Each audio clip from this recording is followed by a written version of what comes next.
This is a download from the BBC. To find out more and for our terms of use, please go to bbc.co.uk. Are you sitting comfortably? Then I'll begin. Brown eyes, why are you blue? Hello. This week, the controller of Radio 4, James Boyle, answers your questions about the new 1:30pm quiz slot. Hello. That was a novice presenter of Feedback back in 1998, when he had a moustache and a lot to learn. This week, older and arguably wiser, he is once more heading down memory lane. You know, it's strange when I look at all of this. I should be hard-bitten or whatever, but the further back it gets, the closer to one's youth and childhood and so on, the more emotional you feel. I'll be going to an anonymous warehouse on an industrial estate in West London to uncover radio treasure buried in the BBC's new archive centre. And some of you wish that Radio 4 would bury the following programme, which replaced the now much-missed Americana. Come on, everybody loves my honey eating. It's endearing, it's comical. I'm sorry, Pooh. It used to be funny how a bear likes honey, but it's not funny anymore. And Radio 4's blockbuster drama, Life and Fate, garnered rave previews in the press. We have the reviews of Feedback listeners. Now, last week, some Radio 2 listeners gave the thumbs down to that network's decision to dispense with Melodies for You and, for the moment at least, with its presenter, Alan Titchmarsh. Fans of light music wonder if the station is intent on gradually reducing the amount of their favourite sounds and ignoring older listeners. There have been more emails this week on the same subject, so we asked an expert in the field of light music why he feels it's so important to keep Melodies for You on air.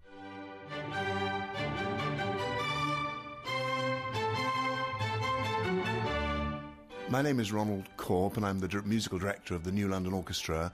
I think we define light music by saying that melody is the most important thing. So what it's actually about is a tune. So Beethoven's Für Elise, which everybody plays on the piano, is a bit of light Beethoven. The little night music of Mozart is light music. Light music is a very specific thing and it needs its place. Oh, hello, my name is Elizabeth Walker, and I was so very sorry when Alan Titchmarsh's programme Melodies for You stopped. There's nowhere else to hear those lovely songs and melodies, and please bring it back. Bye.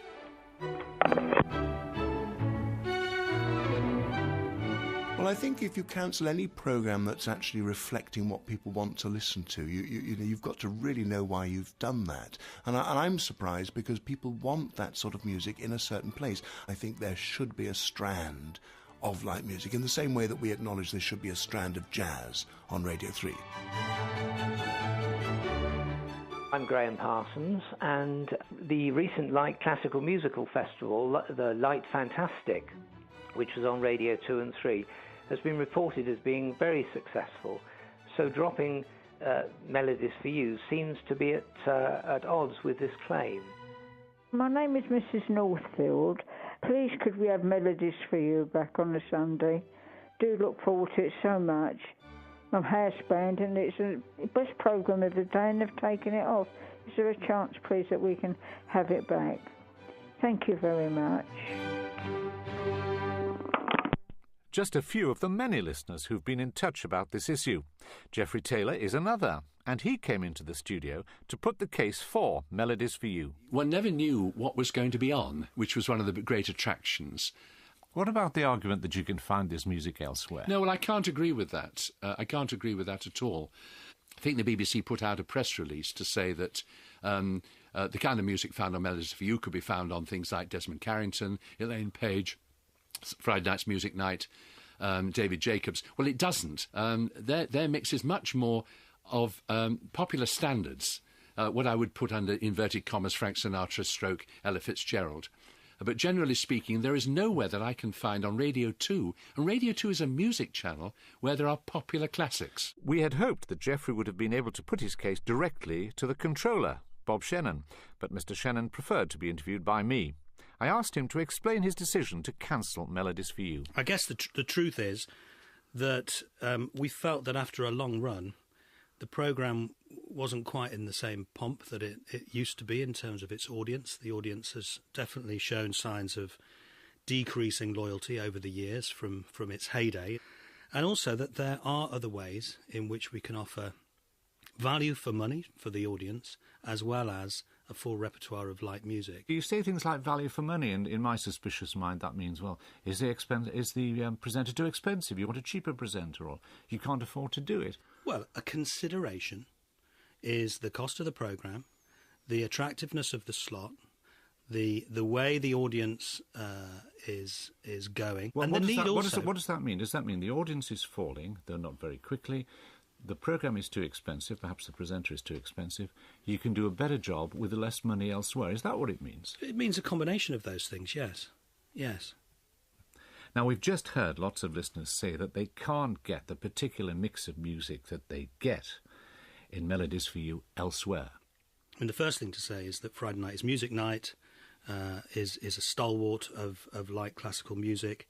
Desmond Carrington's programme, Russell Davis's programme reflect the music.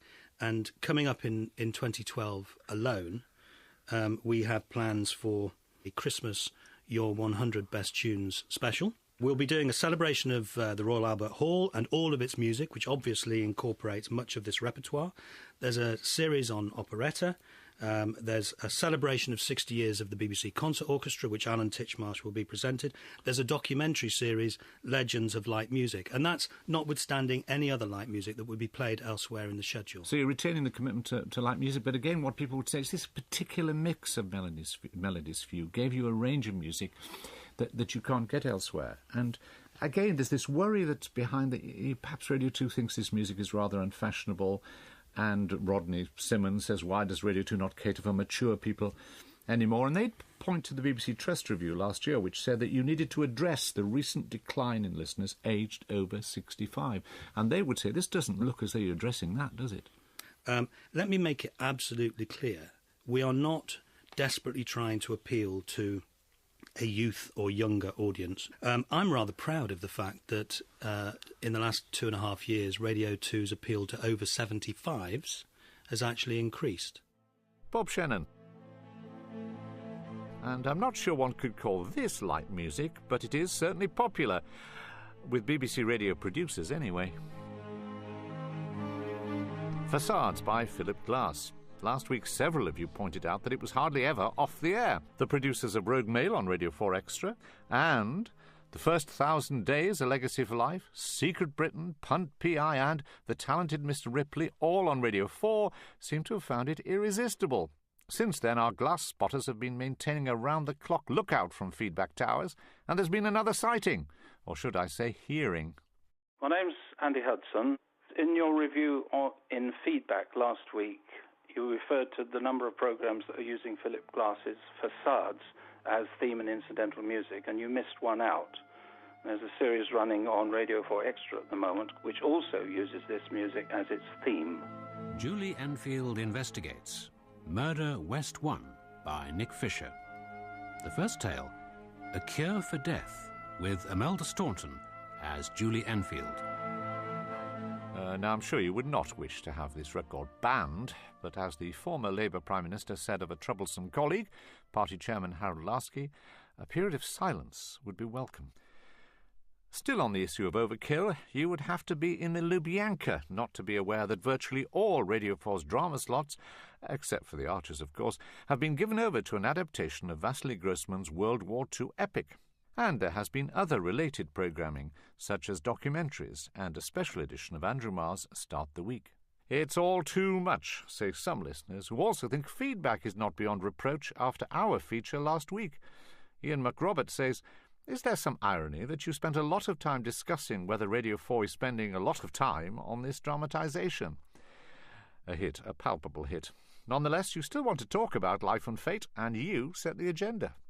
I'm Sharon Hancock and I live in Warwickshire. My husband and I have sat in the kitchen in complete silence, listening to episodes, and if we miss one, and then we're listening to it on iPlayer.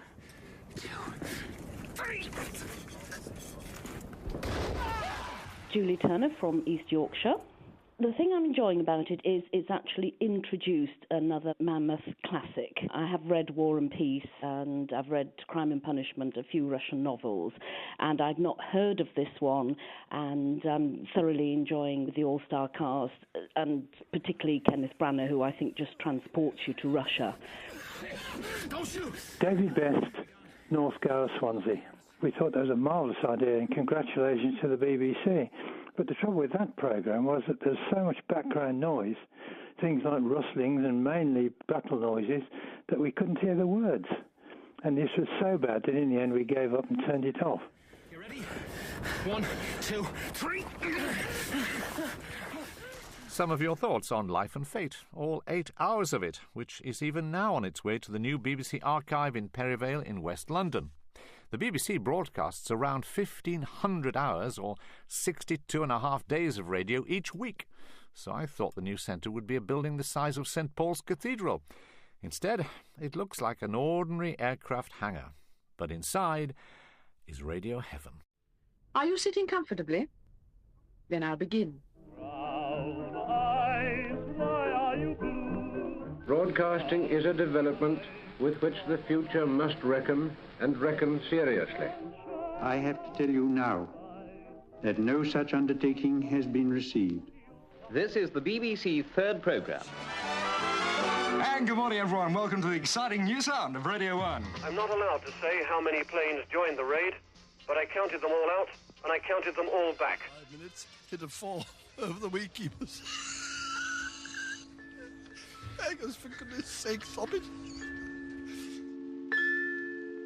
If you're stumped by any of those, don't worry, I'll put a list on my blog.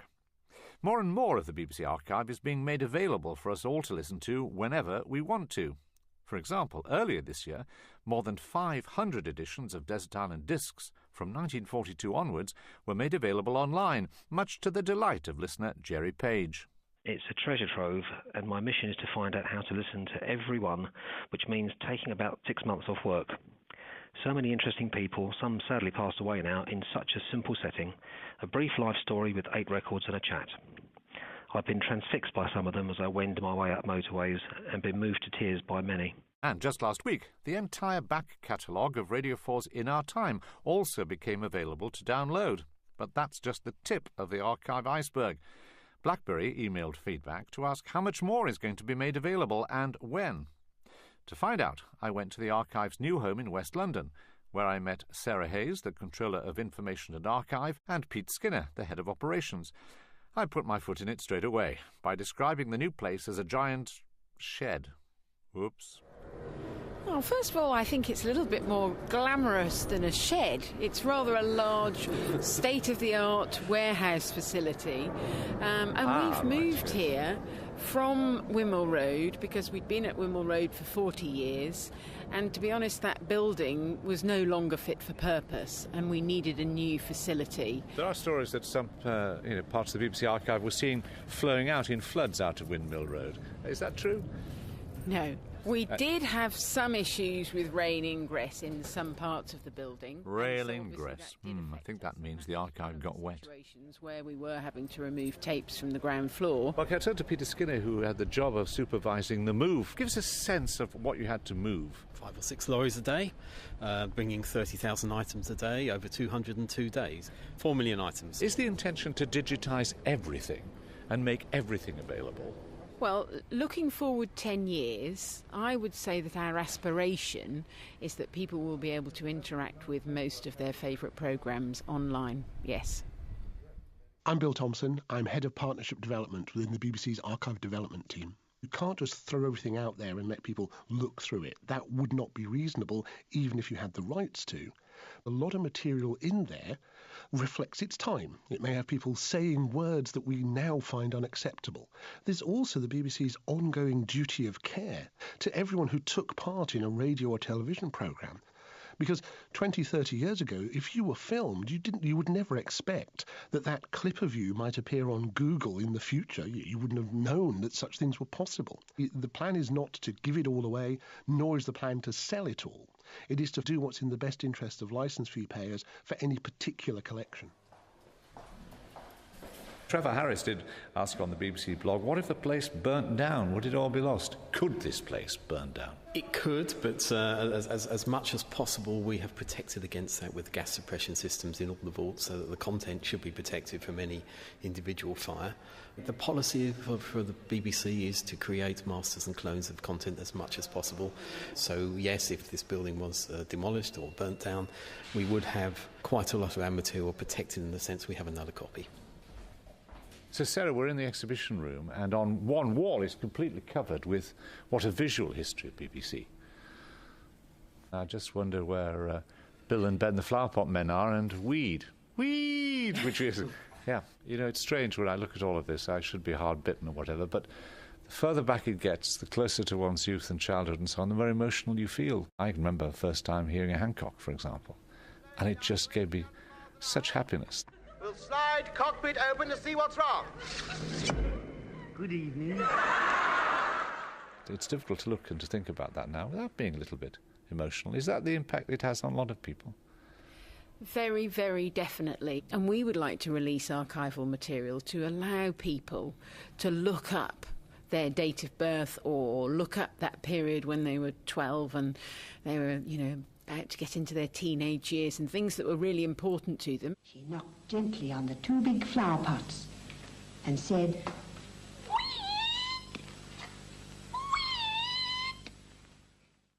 The BBC is not the only institution with an extensive archive or collection. The British Library, the British Museum, the National History Museum, National Maritime Museum, Tate Modern, all of these great cultural institutions are also making digital copies of the things they hold. And so the idea is something we're calling the digital public space. So it's like an enormous gallery that's filled with everything that is held on public trust by these great institutions, because that makes it possible to imagine a world in which you can go from listening to someone on desert island disc to hear the book that they would have taken with them to their desert island, to go straight over to the British Library and see a virtual copy of that book and read it. There's an enormous amount of interest, not just in the UK, but in fact in Europe and the rest of the world, because this is clearly going to be a very important way of ensuring that as more and more people go online, that the past is there for them to experience. Well, we've been around the Archive Centre, and Sarah's very kindly offered to help us play some things. Paul, for example, would love to hear a repeat of the play The Tor Sands Experience from 1979, if you still have it. Do you still have it, Sarah? Yes, we do still have it. I've got a few clips here on the PC if you'd like me to play them for you. But where did it come from, Verity? What does it mean? I don't know, Magda. We should try to be calm. But it is a building of some sort. Entire buildings don't appear out of empty space. It is not possible. How about one of my first feedbacks, which I hate to say is 1998. Do you have that? Well, obviously I wouldn't have dared let you come here unless we had got that in the archive, so yes, I do have that. So, fastening on my crush helmet and flak jacket, I went to see James Boyle and asked him, did he accept that the 1:30 slot wasn't quite right yet? Of course I do. I use my professional nose in these. Oh, that's too painful, please. That's too painful. Put it away. Put it away. Very strange experience. My thanks to Sarah Hayes, Pete Skinner and Bill Thompson, who work in one of the most beautiful buildings I've ever seen.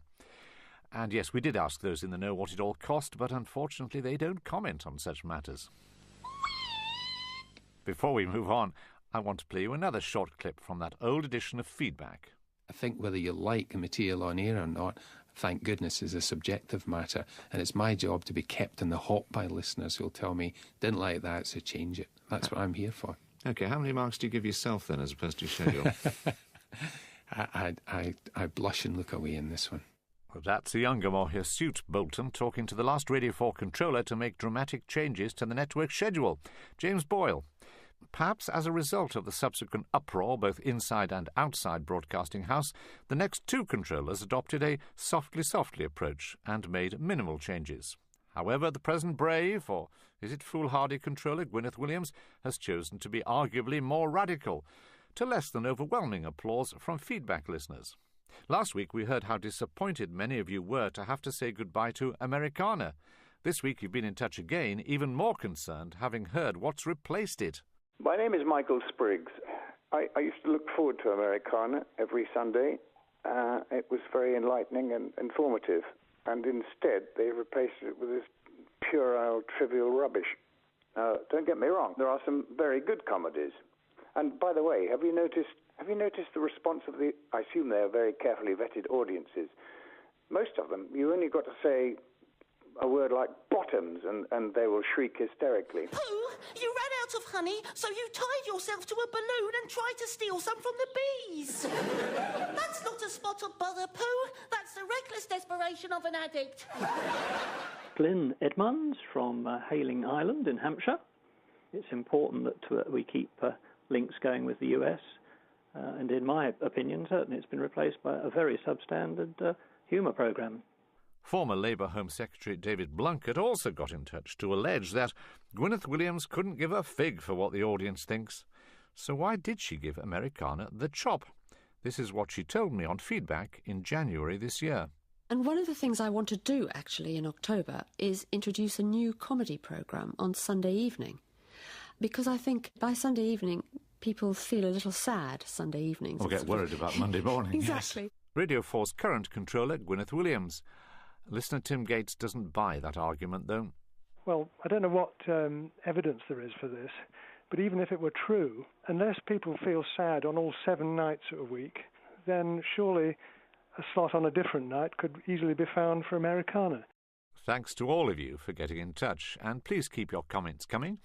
As you perhaps know by now, you can write to Feedback, P.O. Box 67234, London SE1P 4AX, or leave a phone message on 03 333 444 544.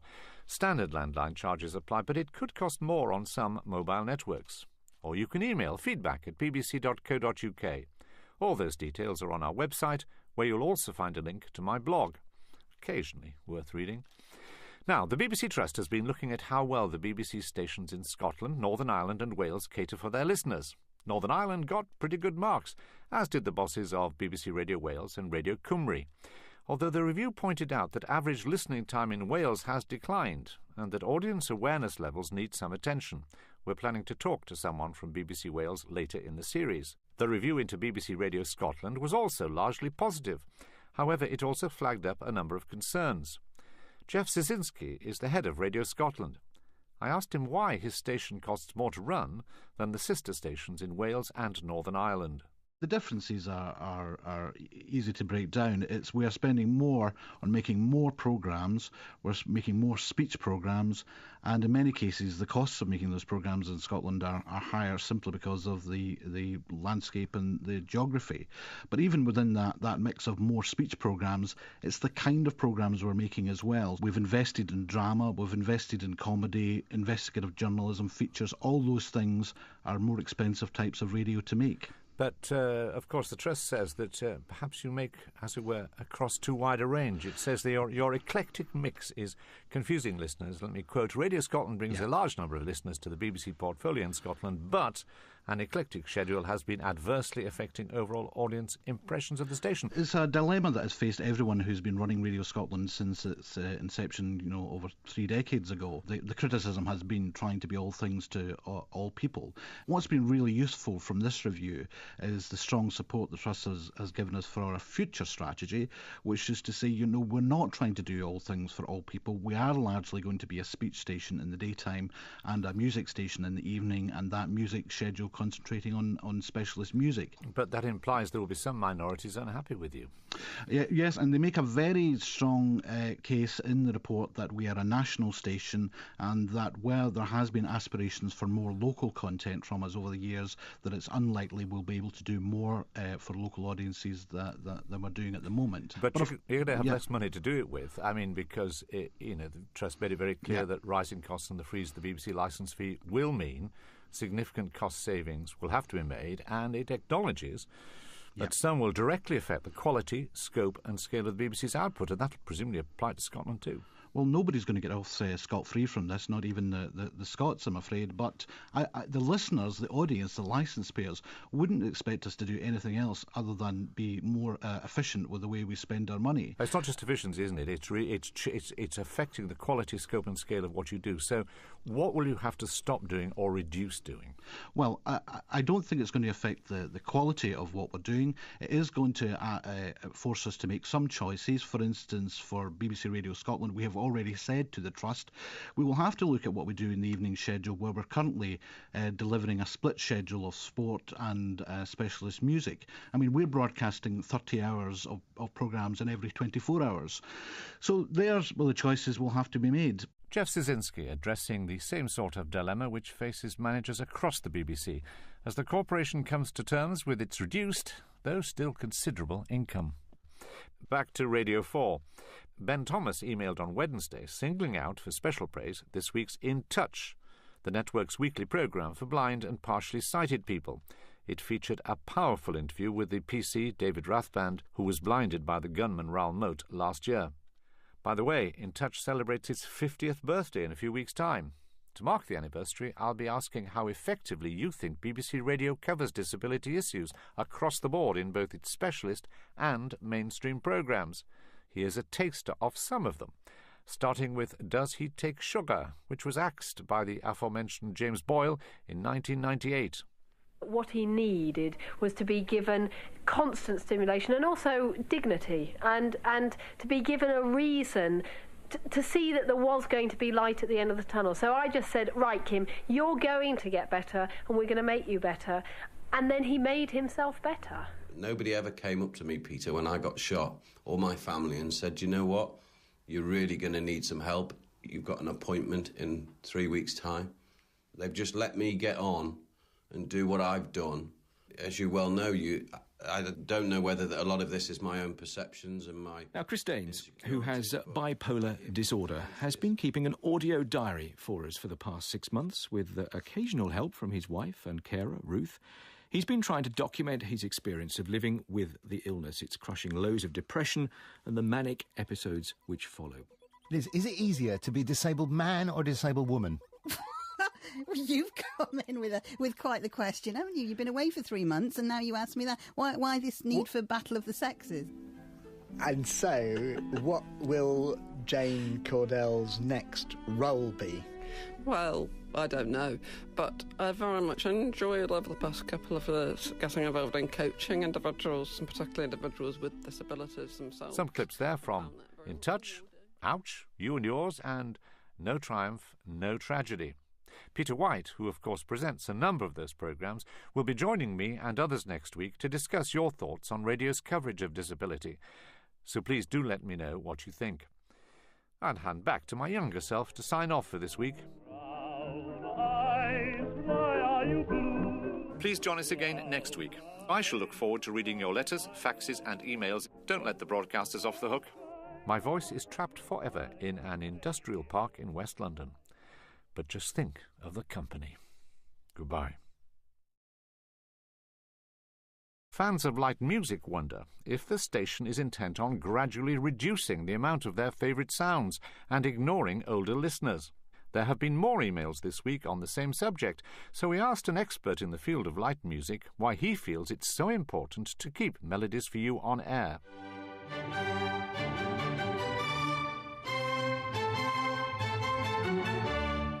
My name is Ronald Corp and I'm the musical director of the New London Orchestra. I think we define light music by saying that melody is the most important thing. So what it's actually about is a tune. So Beethoven's Für Elise, which everybody plays on the piano, is a bit of light Beethoven. The little night music of Mozart is light music. Light music is a very specific thing and it needs its place. Oh, hello, my name is Elizabeth Walker, and I was so very sorry when Alan Titmarsh's programme Melodies for You stopped. There's nowhere else to hear those lovely songs and melodies, and please bring it back. Bye.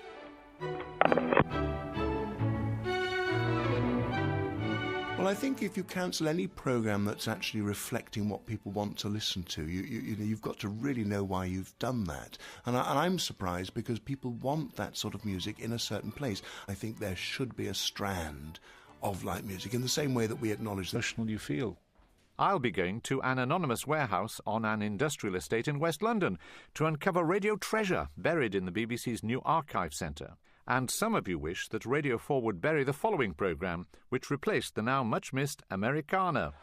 Come on, everybody loves my honey eating. It's endearing, it's comical. I'm sorry, Pooh. It used to be funny how a bear likes honey, but it's not funny anymore. And Radio 4's blockbuster drama, Life and Fate, garnered rave previews in the press.